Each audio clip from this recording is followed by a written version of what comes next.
अस्सलाम वालेकुम नाज़रीन, प्रोग्राम फैक्ट मैटर्स के साथ मैं हूं एहतशाम शहबाज। प्रोग्राम की मेजबान सुज़ैन खान की निजी मसरूफियात के बायस आज मेजबानी के फराइज मैं सर अंजाम दे रहा हूं। नाज़रीन, बानी पीटीआई और उनकी अहलिया बुशरा बीबी की मुश्किलात में मजीद इजाफा हो चुका है। तोशाखाना 2 केस में बानी पीटीआई और उनकी अहलिया को 17 साल कैद और 1 करोड़ 64 लाख रुपए जुर्माने की सजा सुना दी गई है। अदालत के तहरीरी फैसले में लिखा गया है कि बानी पीटीआई को जुर्म साबित होने पर दफा 409 के तहत 10 साल सजा सुनाई गई, जबकि इंसदाद रिश्वत सतानी एक्ट के तहत उन्हें 7 साल कैद की सजा सुनाई गई है। इस फैसले के बाद पाकिस्तान तहरीक इंसाफ के गिर्द घेरा मजीद तंग होता हुआ दिखाई दे रहा है। एक तरफ बानी पीटीआई और उनकी जमात के गिर्द घेरा मुसलसल तंग हो रहा है, तो दूसरी जानिब कौमी कॉन्फ्रेंस के जरिए सियासी दर्जा हरारत में कमी की कोशिश की जा रही है। इन तमाम तर मामलात पर बात करेंगे। हमारे साथ मौजूद है रहनुमा पाकिस्तान मुस्लिम लीग नून उज़मा कारदार साहिबा, पाकिस्तान तहरीक इंसाफ से हमारे साथ मौजूद हैं अजहर सिद्दीक साहब, और पाकिस्तान पीपल्स पार्टी से हमारे साथ अखवंजादा चट्टान साहब मौजूद हैं। इनसे बात करते हैं और जानते हैं कि मुल्क में जो चल रहा है इस पर मजीद क्या किया जा सकता है, और पाकिस्तान तहरीक इंसाफ की जो मुश्किलात हैं इन पर गुफ्तगू करके अदालतों के जरिए या कैसे मामलात को हल किया जा सकता है। सबसे पहले अजहर सिद्दीक साहब से बात करते हैं। अजहर साहब, आपके जख्मों पर दोबारा नमक छिड़का गया है, आपसे पहले गुफ्तगू करते हैं, कैसे देखते हैं आप इस सजा को? 17 साल की सजा कैसे देखते हैं? बहुत शुक्रिया जी। पहले तो बता दूं 17 साल तो बड़ा शौक है, खास तरीके से ये बताई गई कि जैसे 17 साल, यहाँ तो सजाए मौत भी जो है ना इस वक्त वो क्या हालात हो गए हैं। क्लियर कर दूं, जब ये सजाएं दो एक ही जुर्म में साथ चलें तो ये कंकरेंटली जान करती होती हैं। ये सिर्फ बताने के लिए ये जो 17 साल का बड़ा बताया। अच्छा, 17 साल सजा किसके ऊपर है, किस चीज के ऊपर है? उन तोशाखाना के ऊपर जो गाड़ियां सरदारी ने, नवाज शरीफ ने निकलवाई, ये उन पे है जो अरबों रुपए के जो प्रॉपर्टी, जो एसेट्स या गिफ्ट लेकर कौड़ियों के भाव लेकर गायब हो गए। क्योंकि मैंने वो सारी एविडेंस निकाली हुई है 1947 के बाद का, 1990 के बाद का डाटा तो मेरे पास आ गया, और वो सारा कुछ कौम तक मैं बता चुका हूं। उसके पहले कोई डाटा अवेलेबल नहीं है। लेकिन वजह क्या, तोशाखाना ये पाकिस्तानी तारीख में Guinness book of world record में इंशाल्लाह ये जाएगा कि पाकिस्तान में करप्शन के केसेस क्या बनते हैं। और ये भी जरा समझना है कि क्या हो क्या रहा है। पॉलिटिकल विक्टिमाइजेशन की पाकिस्तानी तारीख में इससे घटिया तरीन मिसाल कोई नहीं है। इतना जैसे घटिया केस लाए गए, और तोशाखाना जैसे नहूस केस, यानी साइफर के केस लाए गए। चले वो तो कुछ समझ आती है, केस को ऐसे हवाले से था, और वो आपने देखा वो निस्तो नाबूद हो गया। इतना केस का तो सबा सत्यानाश हो गया। और बड़ी मजेदार बात बताऊं, ये है क्या आम आदमी की समझ के लिए, वो क्या है? इमरान खान साहब ने कोई अपना गिफ्ट आए तोशाखाना के हवाले से, और वो तोशाखाना प्रेसिडेंट को दिए जाए, प्राइम मिनिस्टर को जिसको दिए जाते हैं, और लॉ अलाउ करता है कि उसको आप उसकी रिटेन करना है, तो उसकी ये 20% ये करप्ट माफिया ने जब से पाकिस्तान बनाया तब तक ये 20% वैल्यूएशन रखी थी। इमरान खान साहब ने अपने दौर के अंदर इसकी 40% वैल्यूएशन कर दी गई। और ये वैल्यूएशन आज तक कोई बता दें कि इससे पहले आज तक कभी किसी से बाहर से या इंडिपेंडेंट से हुई? लोकल सिस्टम था, कैबिनेट जो वैल्यू निकालती थी कैबिनेट डिवीजन से वो पैसे, भाई काम उनका था, वो एक्सपर्ट थे, लेकिन वो कर देते थे। लेकिन जरा समझना है आपको कि जो बेर मजाक वाली बात है ना, आर्टिकल 12 कहता है कि माजी से फौजदारी कानून का इतलाक नहीं होता। 13 कहता है कि एक ही जुर्म में डबल सजाएं नहीं जा सकती। इस तोशाखाना में पहले गड़ियों के नाम पर सजाएं दी गई, नैब ने सजाएं दी। अब उसी के कॉन्टेक्स्ट के हवाले चले मान ले कोई चीज आगे पीछे है, लेकिन वही पीरियड है जिसमें इलेक्शन कमीशन ने कहा कि आपने डिटेलें शेयर नहीं की, और वो 120 दिन से जायद जो है ना आप कार्रवाई नहीं कर सकते, 3.5 साल। और वो भी स्पीकर ने रेफरेंस भेजा, वो भी इख्तियार नहीं था। और आज तक लाहौर हाई कोर्ट में लार्जर बेंच ये चलने नहीं देते, वरना वो भी खत्म हो जाना था। अब क्या हुआ, यहाँ जो अपना चीजें डिक्लेयर करना होती थी, माजी में हमेशा ऐसा ही होता है। इन्होंने क्या किया, एक अनोखी मंतक पेश की कि 18 या 19 या 20 या 21 जो भी आप पीरियड जो मर्जी ले लें आप, इन्होंने 2023 में रूल्स में तरमीम की, और तरमीम करके कहा कि उस वक्त जो चीजें थी ना वो जमा करानी थी। अब मुझे ये बता दें कि दुनिया का कौन सा कानून है जो माजी में ले जाएगा? उसी तरह रीराइटिंग ऑफ द कॉन्स्टिट्यूशन, जब वोट ऑफ नो कॉन्फिडेंस में कहा, 3 अप्रैल को रिजेक्ट हो गई, सुप्रीम कोर्ट ने कहा जनाब 7 अप्रैल को घड़ियां पीछे जाएंगी 9 अप्रैल को, तो 9 अप्रैल को दोबारा वोटिंग हो। चले वो तो सुप्रीम कोर्ट ने कहा था, ये कैसी हो सकता है, ये तो माजी से इतलाक हो ही नहीं सकता।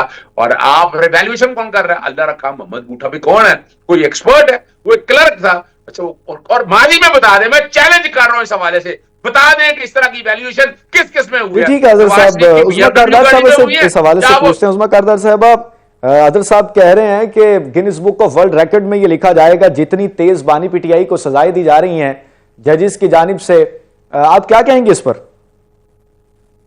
बिस्मिल्लाहिर्रहमानिर्रहीम, बहुत शुक्रिया आपने मुझे इनवाइट किया। देखिए, इनका तो कोई सर पैर है नहीं। इनको अदालतें अपनी पसंद की चाहिए, इनको हर चीज जो है ना इलेक्शन अपने पसंद का चाहिए, इलेक्शन कमीशन अपने पसंद का चाहिए, क्योंकि ये इनका वतीरा है कि जहां पे ये जीते या जहां पे कोई केस इनके फेवर में फैसला है, वो तो उसके तो ये जनाब मिठाइयां बांटते हैं और खराज तहसीन पेश करते हैं, और जहां कहीं इनके खिलाफ फैसला आ जाए या रिजल्ट इनके खिलाफ आ जाए, वहां इतबर्रे भेजने शुरू कर देते हैं। तो इनको कोई सीरियसली लेने का कोई तुक बनता नहीं है। अब ये जो खास तौर पे जो आपने पीटीआई के मेहमान बुलाए हुए हैं, ये अपने आप को कहते तो लॉयर हैं, और बड़े इन्होंने इस वक्त वो बड़क मारी है कि मैंने सारा मवाद जमा कर लिया है नवाज शरीफ के खिलाफ और फलाने के खिलाफ। अरे भाई, 3.5 साल आपकी हुकूमत थी, आपने वो अगर आपके पास इतना ही मवाद था पिछला पूरे पता नहीं दहाइयों का, तो आपने सजा दिलवानी थी ना उनको। हमारे पास तो एविडेंस था जिसकी वजह से अदालतों ने ये फैसला किया। आपके पास तो धेले का कोई एविडेंस नहीं था। आपके पास आप 0/0 थे। आपके सारे लोगों को आपने जेल में डाला हुआ था।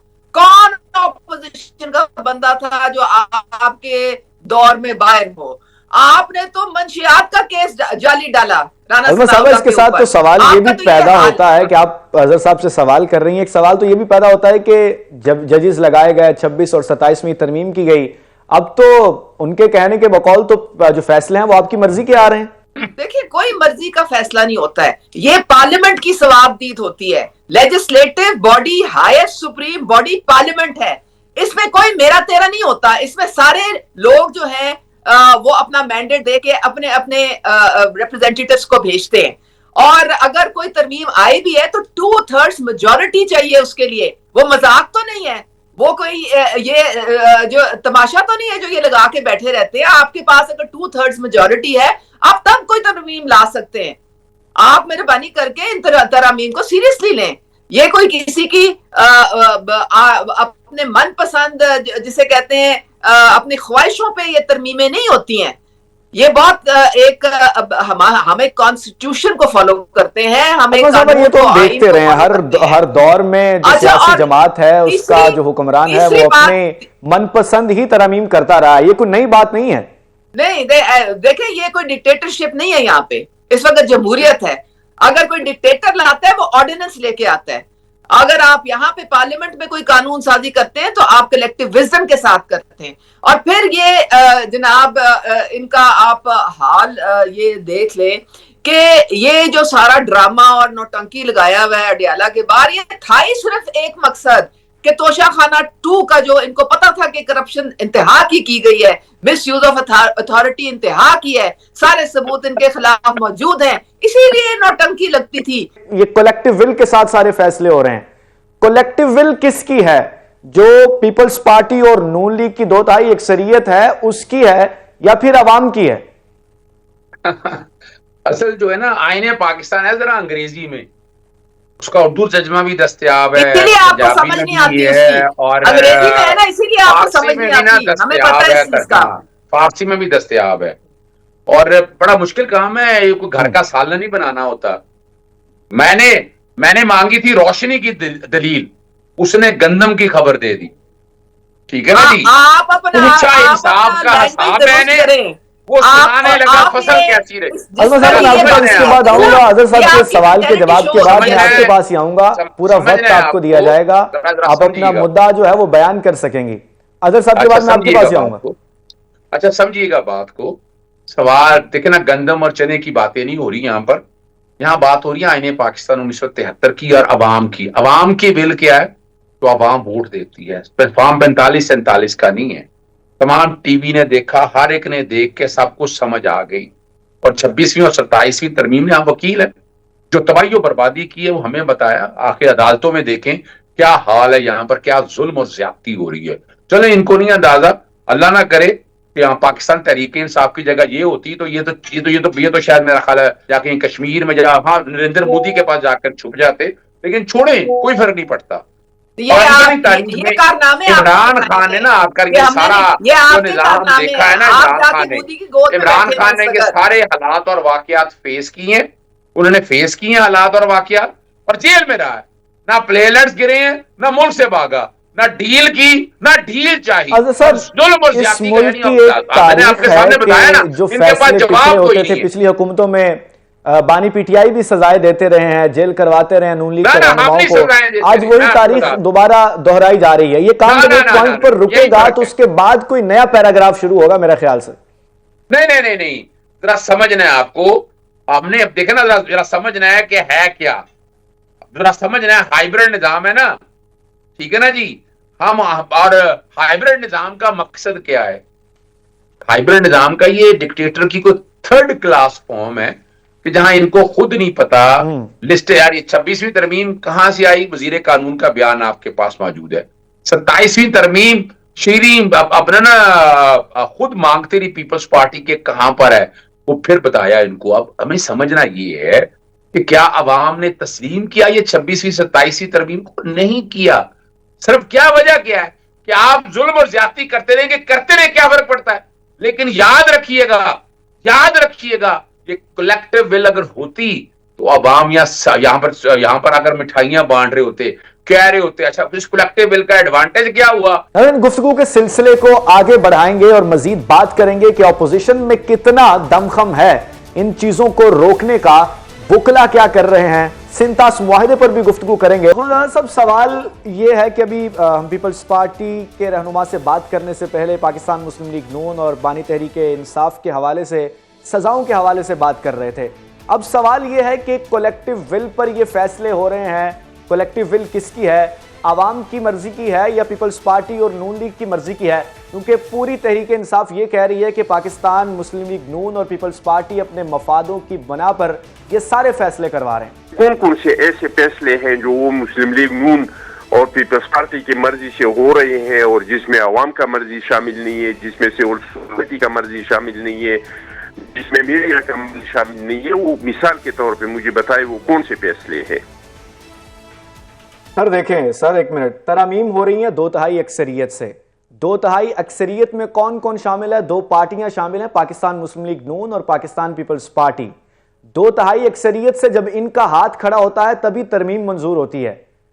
تو کیا آپ کی 2/3 اکثریت سے ترمیم منظور نہیں ہوئی؟ جی, ہم نے جو 26ویں آئینی ترمیم کیا تھا وہ ترمیم تو ہمارا نہیں تھا, وہ تو پی ٹی آئی کا ترمیم تھا. کیونکہ یہ ہم نے جو ترمیم اسمبلی میں لایا, جو مسودہ اسمبلی میں لایا, وہ مولانا فضل الرحمان صاحب کا بنایا گیا مسودہ تھا. اور اس مسودے کے بارے میں پی ٹی آئی نے دعویٰ کیا تھا کہ مولانا فضل الرحمان صاحب نے جو مسودہ بنایا ہے یہ 95% ہم نے بنا کے مولانا فضل الرحمان صاحب کو دیا ہے. بھائی مجھے بات مکمل آپ نے ووٹ نہیں دیا تھا؟ کس نے؟ ہم نے ووٹ دیا تھا. کیوں نہیں دیا تھا؟ ہم نے ووٹ دیا تھا, ہم نے تو پاس کر دیا. صحیح ہے, جس نے ووٹ دیا تھا ظاہری بات ہے اس کے بعد ہی ترمیم منظور ہوئی ہے. ظاہری بات ہے, لیکن مسودہ جو تھا وہ ہم نے نہیں بنایا تھا. ہم نے اپنا مسودہ چھوڑ دیا. ہم نے کہا کہ ہم مولانا فضل الرحمان صاحب کے مسودے کو ووٹ دیں گے, اور مولانا فضل الرحمان صاحب کا مسودہ. آپ کو پھر مسودہ اس دن دکھایا گیا جس دن ترمیم منظور ہو رہی تھی. نہیں, اس میں کتنی ملاقاتیں ہو گئی, ہمارے مولانا فضل الرحمان صاحب کی کتنی ملاقاتیں ہوئی پی ٹی آئی اور مولانا فضل الرحمان صاحب کتنی ملاقاتیں ہوئی, اور ایک لمبے پروسیس کے بعد جس میں سول سوسائٹی کی اور سب نے اس کو اپریشیٹ کیا. 26ویں ترمیم کو کسی نے مخالفت نہیں کیا. ایک بندہ یا ایک طبقہ تو مخالفت کر سکتا ہے, سارے جو متفق ہو سکتے ہیں, لیکن جو पाकिस्तान बार कौंसिल है, इन्होंने कह दिया कि अच्छी तरामीम हो गई। जो सुप्रीम कोर्ट बार कौंसिल है, जो चारों सुप्रीम बार कौंसिल है, इन सब ने उसको तस्लीम किया। सिविल सोसाइटी ने तस्लीम कर दिया।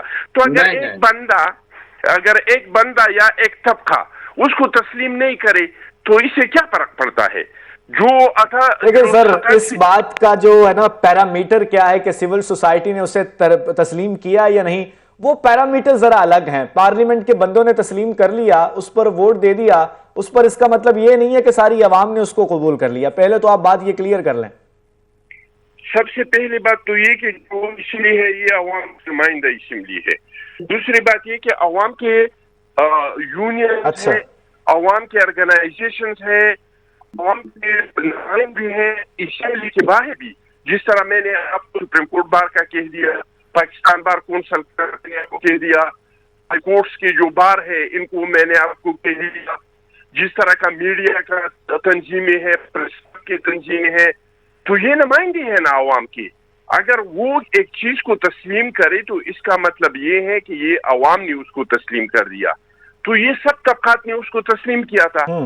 और ये जो तरामीम हुई है, चाहे 27 या 26वीं तरमीम है, पुराने मुर्दे उखाड़ने पड़ेंगे, हालांकि पता आपको भी है। अगर पीछे थोड़े जाए तो ये सारे लोगों ने कहा था कि भाई आप लोग तरामीम करें। ये चीफ जस्टिस जो है ये तो नाऊज़ु बिल्लाह क्या बन चुका है, जो वज़ीर आज़म उनको भी निकालते हैं, जो एक बोतल शराब की भी सुमोटो नोटिस लेते हैं, जो ये टमाटर का रेट भी लगाते हैं, जो ये आटे और चीनी का रेट भी फिक्स करते हैं। तो आप लोग तरामीम करें, इनके हाथ से ये हथियार ले ले जिस पे ये जमहूरी हुकूमतों को घर बेचते हैं, जिसकी वजह से ये डैम के चांदे इकट्ठे करते हैं, जो इन कामों में हाथ डालते हैं जो इसका काम नहीं है। तो ये सारी तरामीम जो हुई है, ये सिविल सोसाइटी की, ये मीडिया की, ये इंटेलेक्चुअल की, ये इंसानी हुकूक की तंजीमों की जो मुशावरत थी, इनकी जो सिफारिशात थी, इनको हमने इकट्ठा करके ये तरामीम हमने की है। अजहर साहब अखवानज़ादा साहब कह रहे हैं कि ये सारी जो तरामीम हुई हैं ये अवाम की तस्लीम शुदा है, पार्लियामेंट की फिर तस्लीम हुई हैं। पहले इसको अवाम ने तस्लीम किया है, सिविल सोसाइटी ने इस तरामीम को तस्लीम कर लिया है। अच्छा मैं बताऊं, अखवानज़ादा साहब शायद मेरा ख्याल है ख्वाबिस्तान की दुनिया की बात कर रहे हैं या किसी और मुल्क की बात करते हैं। पहली तो बात है ये आइन साज असेंबली नहीं थी, ये आइन में तरमीम के लिए वोट लेकर नहीं आई थी। पहले तो ये दुरुस्त कर लें इस बात को। जिस तरह 2/3 अक्सरियत बनेगी सारा कुछ रिकॉर्ड पे। जरा इससे आगे चलते हैं। मैं चैलेंज कर रहा हूं, ये पाकिस्तान तहरीक इंसाफ ने इसमें से एक भी तरमीम नहीं बनाई, ना तजवीज की। मैं चैलेंज कर रहा हूं और इन्हें साबित करना पड़ेगा इस बात को सामने रखते हुए। हमें एक तजवीज दी, उन्होंने तजवीज ये दी कि मुल्क में आईनी अदालत होनी चाहिए। हमने कहा ठीक है, हमने कहा जी इसके लिए सीनियर जजेस रख लें आप, जैसे इंडिया के अंदर। जब उन्होंने कहा कि ऐसा नहीं मानना, हम मौलाना फजलुर रहमान से पीछे हट गए। फिर आईनी तरमीम तो आपको पता आई नहीं कब आई, जब आज़म नज़ीर तार ने खुद कहा कि मेरे हाथ में मुसवदा अब आया है।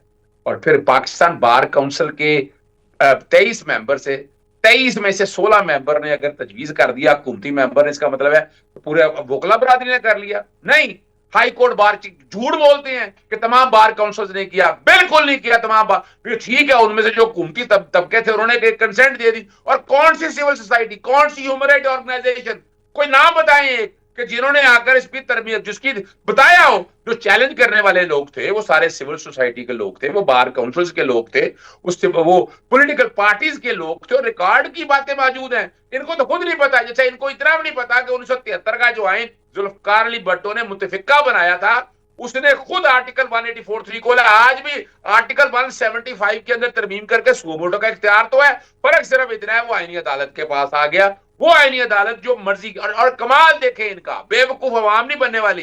यानी आईनी अदालत बनाई सिर्फ सुप्रीम कोर्ट में, बाकी हाई कोर्टों में क्यों नहीं बनाई?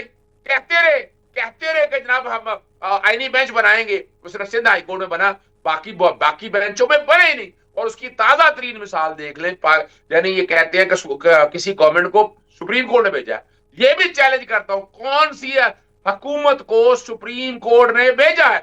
भाई सुप्रीम कोर्ट ने तो बहाल किया, अगर 58 भी आया तो कोर्टों में आया, उन्होंने बहाल किया, जिस वक्त को चैलेंज हुआ किसी ने बहाल नहीं किया। यानी ये क्या बातें कर ठीक रहे है हैं? उस्मा कारदार अगर साहबा, आदत इस पर समाज अगर- आपका कमेंट बहुत जरूरी है। आप ये बताइएगा कि ये तरमीम जो है वो सिविल सोसाइटी की किस तरह उन्होंने एतमाद हासिल किया और फिर आई, और उसके बाद आप ज़ाहिर देखें हर चीज़ की पुश्त पनाही पर कुछ लोग होते हैं, कुछ चीज़ें होती हैं जिसके बाद कोई फैसले आ रहे होते हैं। बात हम फैसलों पर कर रहे हैं, लेकिन बात नीचे जड़ की भी है जहां से ये बातें शुरू होती हैं और उसके बाद फैसले आते हैं। आप क्या पॉइंट ऑफ व्यू आपका इस पर? देखिए, बात सारी ये है कि इन लोगों का प्रॉब्लम ही ये है, मसला ही इनका ये है कि ये अपने आप को अक्ले कुल समझते हैं और ये समझते हैं कि दूसरा तो है वो सिर्फ चने बेचने या आया हुआ है पार्लियामेंट बिल्कुल में। बिल्कुल बिल्कुल तो ऐसा ही है। इनको ये नहीं पता, इनको ये नहीं पता कि ये तो आरटीएस की पैदावार हैं। ये 80 सीटें लेके इन्होंने हुकूमत बना ली थी। फिर इनके बानी साहब रोज फरमाते थे कि जी मुझे तो कोई कानून पास करना होता है तो मैं उनकी तरफ देखता हूँ, मुझे कोई बजट पास कराना होता है तो मैं उनकी तरफ देखता हूँ, और वो वन पेज वो उसका गर्दान हम सारा दिन बैठ के सुनते थे। अब ये पता नहीं कौन सी कहानियां अब इन्होंने जो यू टर्न लिए हैं, रोज एक नया यू टर्न लेते हैं। तो अब एक इनको ये भी भूल गया है कि जब ये 26वीं आईनी तरमीम हो रही थी तो ये मौलाना के पीछे छुपे हुए थे, उनकी गोद में बैठे हुए थे, और इनके जो बैरिस्टर गोहर हैं, उन्होंने इनकी पूरी डेलीगेशन ने कोई 10 मीटिंग्स अटेंड की हैं सारी बाकी पार्टीज के साथ, और जब एक मामला तय हो गया ये भाग गए। तो इनको तो काम ही है भागना, ये तो मुज़ाकरात की टेबल से भी भाग जाते हैं।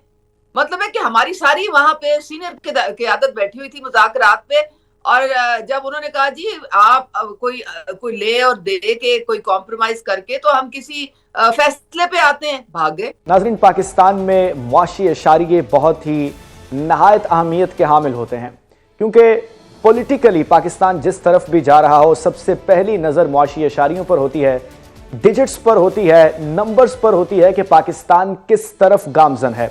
इस पर गुफ्तगू करने के लिए मुशीर वज़ीर ख़जाना हमारे साथ मौजूद हैं। खुर्रम साहब, वेलकम टू द शो। ये आगाह कीजिएगा कि पाकिस्तान मुआशी लिहाज से कब तक इतना स्टेबल हो जाएगा कि आम आदमी को वो मुश्किलात दरपेश नहीं होंगी जो पिछली हुकूमतों के मद्देनजर रखते हुए उनको पेश आ रही थी? जी अस्सलाम वालेकुम, बहुत शुक्रिया जी मुझे प्रोग्राम में लेने के लिए। देखें, स्टेबल तो अल्हम्दुलिल्लाह काफ़ी हद तक हो चुका है, और आप अगर अशारियों की बात करते हैं तो आपको 4-5 अशारिये मैं आपसे शेयर करता हूँ जो कि स्टेबलाइज हुए हैं, जिसकी वजह से जो है वो जो पेन था 1.5 से 2 साल वो अब काफ़ी कम हो गया है रिलेटिवली।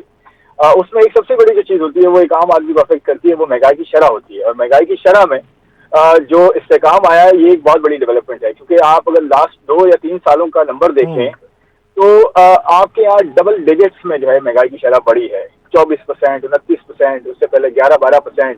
अब जाके महंगाई की शरह जो है वो 5%, 4%, 3% इसके अराउंड है। और खासकर जो खाने पीने की अशिया की महंगाई होती है उसमें बहुत ज्यादा इजाफा नहीं हो रहा, 2 से 3% इजाफा हो रहा है, 4% इजाफा हो रहा है, बल्कि कुछ अशिया खुदनोश की कीमतों में कमी भी हुई है। लेकिन अब बिल्कुल ठीक कह रहे हैं। देखें, एक आम आदमी एक गरीब आदमी के लिए जिसकी तनख्वाह जो है मुनासिब नहीं होती या वो नहीं कमा पा रहा होता, तो उसके लिए ये महंगाई की शरह भी अफोर्डेबल ज्यादा नहीं होती। लेकिन देखें, जहां हमने इतना पेन सहा है, I think government of Pakistan structural reforms कर रही है, जिसे मुआशी इस्लाहात कहते हैं। उसके अंदर बहुत सारी ऐसी चीजें हैं जो हमने कई सालों से, कई दहाइयों से नहीं की, जो अब जाके हो रही हैं, जिसके अंदर सबसे पहली चीज जो है वो खर्चों में कमी है। फेडरल गवर्नमेंट के अपने जो है वो जो मिनिस्ट्रीज हैं, जो डिपार्टमेंट्स हैं, उनको जो है वो डिवॉल्व किया जा रहा है, उनको जो है बेहतर किया जा रहा है, उनको जो है खत्म किया जा रहा है या उनको सूबों को दिया जा रहा है, नंबर 1। सेकेंडली, जो बिजली की कीमतें हैं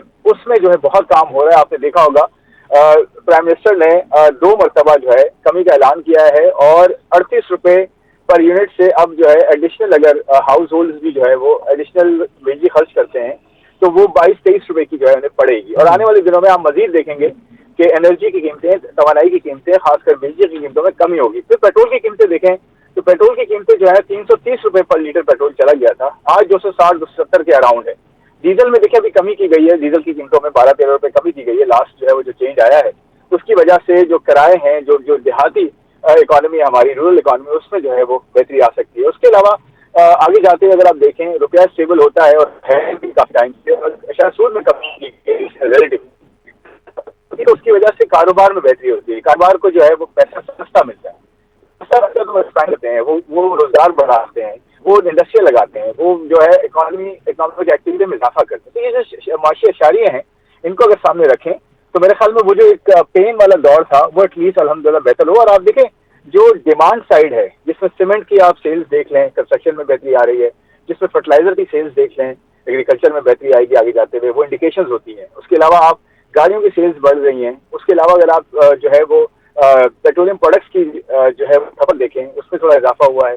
उसके अलावा अगर आप जो है मोबाइल फोन्स की जो है सेल्स में देखें उसमें इजाफा हुआ है। एक्सपोर्ट्स में ऐसा बेहतरी हुई है, और अभी हमें बहुत बेहतरी करनी है।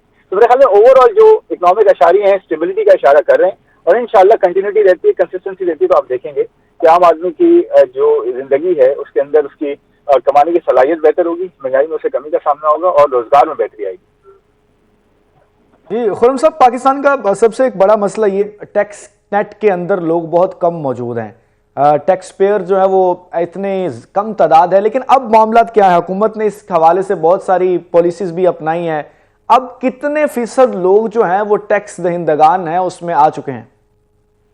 देखिए अगर आप नंबर्स की बात करें तो 5 मिलियन 50 लाख से लोग क्रॉस हो चुके हैं जो कि टैक्स फाइलर हो चुके हैं। और इसका जो है मामला ये है कि इसमें जो है बेहतरी आने की तवक्को है जैसे जैसे जो है जो टैक्स पेयर, एक तो चीज ये कि टैक्स फाइलर्स हैं हमारे पास, लेकिन उसके अंदर टैक्स देने वाले रिलेटिवली कम है, या टैक्स जो अपनी इनकम अपनी आमदन के हिसाब से देते हैं वो कम है। इसे कहते हैं डीपनिंग, यानी कि अगर आपका टैक्स जो है 1 लाख रुपए बनता है और आप 10,000 जो है दिखा रहे हैं या जमा करवा रहे हैं, तो उसमें इजाफे की जो है कोशिश की जा रही है ताकि जो एग्जिस्टिंग टैक्स पेयर्स हैं वो अगर कम दे रहे हैं टैक्स तो अपने हिस्से का मुनासिब टैक्स दें। दूसरा ये कि जो बर्डन है वो पिछले बजट में थोड़ा सा बर्डन सैलरी क्लास का आपने देखा होगा कम किया गया है।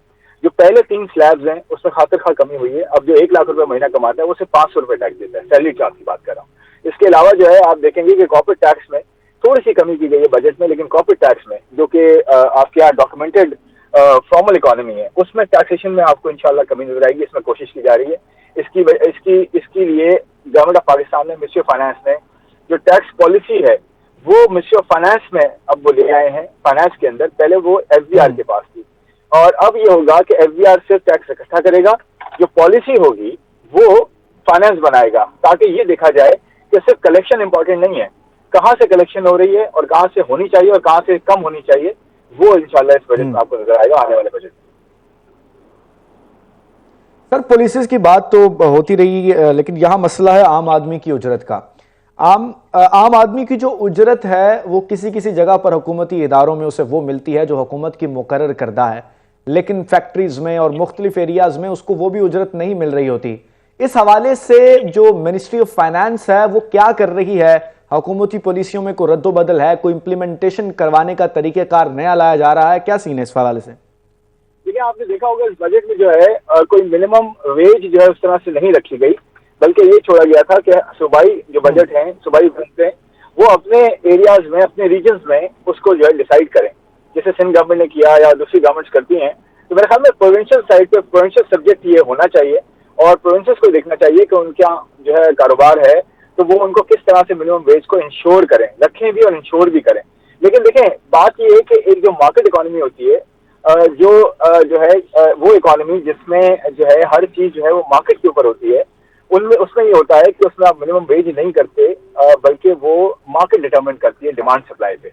लेकिन मैं फिर ये कहूंगा कि प्रोविंशियल साइड पे प्रोविंसेस अपनी जो है मिनिमम वेज दे सकते हैं और उसे इम्प्लीमेंट भी करवा सकते हैं, वो खुद करें। आप देखें ना, इस्लामाबाद में बैठ के सबका काम तो नहीं हो सकता ना जी, कि आपकी फैक्ट्रियां जो कराची में लगी हुई हैं या लाहौर में या फैसलाबाद में, तो वहां पे बैठ के मिनिस्ट्री ऑफ फाइनेंस उसको जो है वो करे। मिनिस्ट्री ऑफ फाइनेंस का काम है एक बैलेंस क्रिएट करना खर्चों में और जो आमदन है उसके। बिल्कुल आप ठीक कह रहे हैं सर, लेकिन मैं सिर्फ आपसे इस हवाले से इसलिए पूछ रहा हूं क्योंकि इस हवाले से कोई पॉलिसी होनी चाहिए और हुकूमत में जो ब्यूरोक्रेसी है वो इसको इंप्लीमेंट करवाएगी। मैं इस हवाले से आपसे इसलिए गुफ्तगू कर रहा हूँ। जी मैं the point is well noted जी, मैंने आपको इसका जवाब दे दिया कि प्रोविंसेस जो है इसको देखें, वो मेरे ख्याल में इसको ज्यादा बेहतर तरीके से इंप्लीमेंट कर सकते हैं। अच्छा सर, एक आम आदमी जो है, आप भी अवामी नुमाइंदे हैं, हम भी अवाम के नुमाइंदे हैं, عام آدمی صرف اس چیز کے پرچار میں رہتا ہے کہ کب اسے ریلیف ملے گا. تو یہ تو جو ہے وہ منسٹری آف فائنانس کا کام ہے عوام کو ریلیف دینا. تو اب کیا سمجھتے ہیں کہ عوام کے ریلیف کے لیے جو اقدامات کیے جا رہے ہیں عوام کب کہے گی کہ اب جو ہے وہ ہمیں ریلیف مل چکا ہے؟ مطلب عوام کب خوش نظر آئے گی؟ دیکھیں میں نے شروع میں آپ سے کہا کہ جو مہنگائی کی شرح ہے نا وہ بڑا امپورٹنٹ انڈیکیٹر ہے, اور ساتھ ساتھ ٹیکسز صحیح جگہ سے لینے اور ان ٹیکسز کا صحیح استعمال بھی کرنا اور صوبوں کو دینا اور صوبے اس کو امپلیمنٹ کریں اپنے جو ہے لوگوں کی ویلفیئر کے لیے, اپنے جو ہے وہ علاقے کے لیے, اور اس کو پھر لوکل لیول پہ لے کے جانا. ٹھیک ہے, مشیر خزانہ خرم شہزاد صاحب ہمارے ساتھ موجود تھے. معاشی اشاریوں کے حوالے سے بات ہے, ان کا یہ بھی کہنا تھا کہ بہت جلد عوام کو مزید ریلیف دیکھنے کو ملے گا, مہنگائی کی شرح میں کمی ہوئی ہے. ناظرین, یہ پارہ, سیاسی پارہ اور معاشی اشاریے انتہائی اہمیت کے حامل ہیں پاکستان میں, اور عوام اس چیز کو دیکھتی رہتی ہے اور اس چیز کی امید لگاتی رہتی ہے کہ کب یہ دونوں چیزیں بہتر ہوں گی اور ہمارے حالات بہتر ہوں گے. فی الوقت پروگرام فیکٹ میٹر سے اتنا ہی.